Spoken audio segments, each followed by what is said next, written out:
Ugaliin pa rin ang paghuhugas ng kamay at pagpe-face mask para iwas sakit. Ayon po sa mga eksperto, kinumpirma ng Health Department na dumami ang malatrangkasong sakit sa bansa kahit pa malayo naman ito sa mga kumakalat na respiratory illness sa China.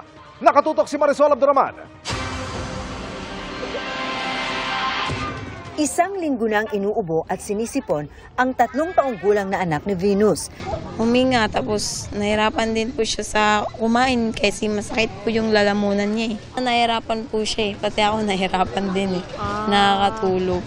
Natakot daw siya dahil inabot na raw ng 1 linggo, hindi pa rin gumagaling ang anak. Pag nakakainom siya ng gamot, bumubuti naman eh. Ngayon? Ngayon, umabot na ng 1 week. Wala pa rin talaga. Sa labas, kapansin-pansin naman ang ilan na nagmamask muli. Uso po kasi yung ngayon yung ubot sipon. May mga nakakasalamuha din. For extra protection lang po. Hindi lang naman po COVID ang sakit dito sa mundo. Just to protect myself. Sa pinakahuling tala ng DOH noong November 11, umaabot sa 182,721 ang kaso ng influenza-like illness sa bansa. Pero ayon kay Health Secretary Ted Herbosa, walang dapat ikabahala. Malayo raw ito sa sitwasyon sa China na patuloy minomonitor ng ating Health Department. Don't be worried. We're doing our own surveillance and we will make sure sa Philippines wala pa tayong nire-report na rise of the respiratory illness. So wag mag-alala mga kababayan natin sa mga news reports on respiratory illness in China. Gayunman, handa naman daw ang DOH sakaling kailanganin.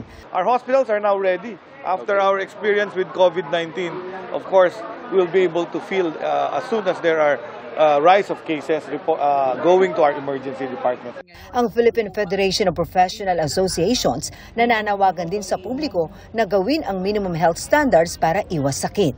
Maghuhugas ng kamay, magtatakip ng ilong pag umuubo, at kung may sipon, mag-alcohol, dapat tayo magsuot ng mask. Ang hirap distinguish din kasi yung iba may mga allergies, yung ina-asthma, lalabas din dyan.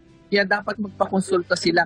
Makatutulong raw kung magpapabakuna laban sa flu ayon sa DOH. Pero pinakamabisang pangontra pa rin laban sa anumang sakit ang pagiging healthy. Para sa GMA Integrated News, Marisol Abduraman. Nakatutok, 24 oras. Mga kapuso, kasama nyo kami 24 oras. Mag-subscribe sa GMA Integrated News sa YouTube. Sa mga kapuso abroad, bisitahin ang GMA Pinoy TV at www.gmanews.tv.